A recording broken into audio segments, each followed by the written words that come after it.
और ब्रेक के बाद मंडी से बड़ी खबर, जहां सीएम ने बाढ़ प्रभावित इलाके का दौरा किया है। मंडी के काशन गांव में नुकसान का उन्होंने जायजा लिया। प्रभावित लोगों से मुख्यमंत्री जयराम ठाकुर ने मुलाकात की। पीड़ितों को घर बनाने का भरोसा भी दिलाया। पीड़ितों को हर संभव मदद देने का भरोसा मुख्यमंत्री जयराम ठाकुर ने दिलाया है। तो आप देख सकते हैं, बाढ़ प्रभावित इलाकों का दौरा कर रहे हैं मुख्यमंत्री जयराम ठाकुर और इसी क्रम में मंडी के काशन गांव पहुंचे हैं, जहां पर उन्होंने प्रभावितों से मुलाकात की। जल्द से जल्द उन्हें नया मकान बनाने का भी भरोसा दिलाया और उन्हें हर तरीके की मदद मुहैया कराने का उन्होंने आश्वासन दिलाया है। सहयोगी वीरेंद्र ज्यादा जानकारियों के साथ जुड़ चुके हैं। वीरेंद्र, मुख्यमंत्री को हम देख सकते हैं तस्वीरों में, काशन गांव का वो दौरा कर रहे हैं। इसके अलावा कौन कौन उनके साथ मौजूद है, क्या कुछ उन्होंने कहा प्रभावितों से मिलकर? जी बिल्कुल, मुख्यमंत्री जयराम ठाकुर जो गोहर उपमंडल का काशन गांव है वहां का दौरा कर चुके हैं और यहां का दौरा करने के बाद अब वो दरंग विधानसभा क्षेत्र की कटौला में पहुंचे हुए हैं और वहां पर जो है वो प्रभावित क्षेत्र का दौरा कर रहे हैं और लोगों से मिल रहे हैं जो लोग प्रभावित हुए हैं। काशन गांव में जहां पर आपको बता दें कि 8 लोगों की जो है दर्दनाक मौत हो गई थी। एक पूरे के पूरे घर के ऊपर स्लाइड आया था और उस स्लाइड के कारण 8 लोग जो थे परिवार के वो दबकर मर गए थे। और वहां पर जाकर आज मुख्यमंत्री ने अपनी संवेदनाएं व्यक्त की और उन प्रभावित परिवारों को प्रति व्यक्ति 4-4 लाख की दर से मुआवजा राशि प्रदान की है और साथ ही प्रभावितों को यह भी आश्वासन दिया है कि सरकार की तरफ से मकान बनाने के लिए हर संभव मदद जो है की जाएगी। इसके साथ ही मुख्यमंत्री जयराम ठाकुर ने यह भी बताया है कि इस जो सारा ये बारिश का घटनाक्रम हुआ है हिमाचल प्रदेश में, जितना नुकसान हुआ है उसकी एक रिपोर्ट जो है वो केंद्र सरकार को भेज दी गई है और केंद्र सरकार की एक टीम जल्द ही प्रदेश के दौरे पर आएगी और प्रदेश में बारिश से जो नुकसान हुआ है उसका आकलन करेगी और उस आकलन के आधार पर फिर प्रदेश को जो है वो केंद्र की तरफ से जो है वो राहत राशि प्रदान की जाएगी और जो राहत राशि मिलेगी उससे फिर जितना भी यहाँ पर रिस्टोरेशन का काम है उसको और ज्यादा तेज गति के साथ किया जाएगा।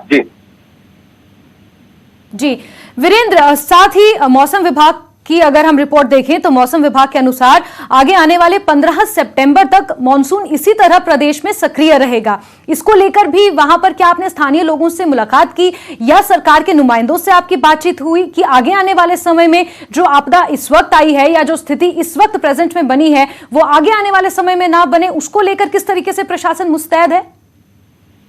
देखिए, इस बारे में भी हमारी मुख्यमंत्री जयराम ठाकुर से बातचीत हुई है। उन्होंने बताया कि जिस प्रकार से आपदा आई तो उन्होंने तुरंत प्रभाव से जितने भी संबंधित जिलों के अधिकारी हैं, डीसी हैं, एसपी हैं या अन्य जो उच्च अधिकारी हैं, उन सभी के साथ इन्होंने वीडियो कॉन्फ्रेंसिंग के माध्यम से एक बैठक कर ली थी और उन्हें जो है उचित दिशा निर्देश जारी कर दिए हैं। अब जैसा कि मौसम विभाग की तरफ से कहा गया है कि आने वाले समय में भी भारी बारिश हो सकती है और उससे जो है प्रदेश में नुकसान हो सकता है। तो ऐसे में मुख्यमंत्री जयराम ठाकुर ने लोगों से यह अपील की है कि वे सुरक्षित रहें, घर पर रहें और इधर उधर अपनी अनावश्यक यात्रा को जो है वो स्थगित कर दें। और साथ ही उन्होंने ये भी कहा कि उन्होंने जिले के जितने भी उपायुक्त हैं, जो डीसीज हैं, उन्हें ये आदेश पहले ही जारी कर दिए हैं कि यदि उन्हें लगता है कि मौसम के कारण वहां पर उन्हें कोई अवकाश स्थानीय घोषित करना है, स्कूलों में छुट्टी करनी है या कार्यालय इत्यादि कोई बंद करने हैं या किस प्रकार की और कोई बंदिशें लगानी है, तो उसके लिए जो संबंधित डीसीज हैं उन्हें कंप्लीट अथॉरिटी दे दी गई है पूरी तरीके से। वो कोई भी निर्णय लेने के लिए पूरी तरीके से स्वतंत्र है। उन्हें सरकार से जो है अनुमति लेने की कोई जरूरत नहीं है। वो अपने स्तर पर निर्णय ले सकते हैं ताकि अगर भारी बारिश होती है और भारी बारिश का अलर्ट होता है तो उस दौरान जो भी जान माल का नुकसान होता है उसमें जो है वो कमी लाई जा सके, उसे जो है वो रोकने का प्रयास किया जा सके। जी सिमरन। जी, क्योंकि वीरेंद्र हमने ये देखा कि मंडी में किस तरीके से नुकसान हुआ। मंडी के कुछ इलाके ऐसे हैं जहां पर सेब होते हैं या फिर शिमला में हमने देखा वहां पे सेब, शिमला तो जाना ही जाता है सेब के लिए। कुल प्रदेश में 213 सड़कें ऐसी हैं जो बंद पड़ी हैं, जिससे सेब बागवानों को खासा नुकसान हुआ है। 3 बजे कैबिनेट की अहम बैठक है, क्या ये मुद्दा रह सकता है?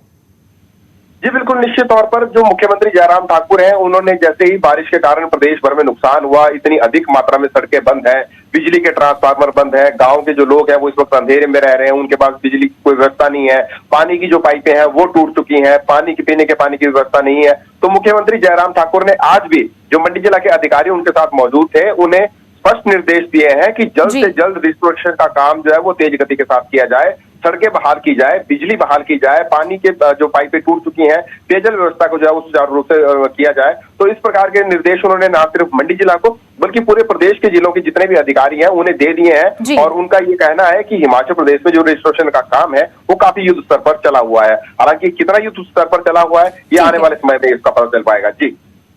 जी ठीक है वीरेंद्र, बहुत शुक्रिया तमाम जानकारियों के लिए। और मुख्यमंत्री ने क्या कुछ कहा आइए आपको सुनवाते हैं। भारी बरसात के कारण पिछले 3 दिनों से हिमाचल प्रदेश में बहुत बड़ा नुकसान हुआ है। और ये नुकसान जान और माल दोनों का हुआ है। और मुझे इस बात को लेकर के बहुत दुख है कि हिमाचल प्रदेश में इन 3 दिनों में जिन लोगों की जान गई है उनकी संख्या 22 अभी तक हो गई है। और जहां मैं आज यहाँ आया हूं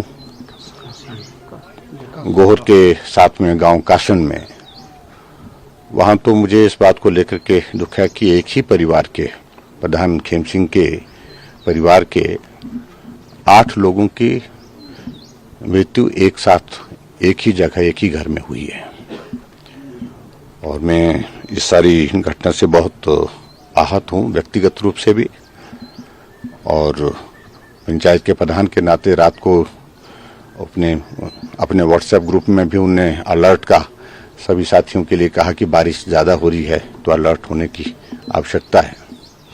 लेकिन रात के 2 बजे इस प्रकार की घटना हुई कि उनके अपने ही घर पर ऊपर से बहुत सारा मलबा आने के कारण बारिश के वजह से उनका अपना घर क्षतिग्रस्त हो गया और 8 लोग उस घर में जो सोए हुए थे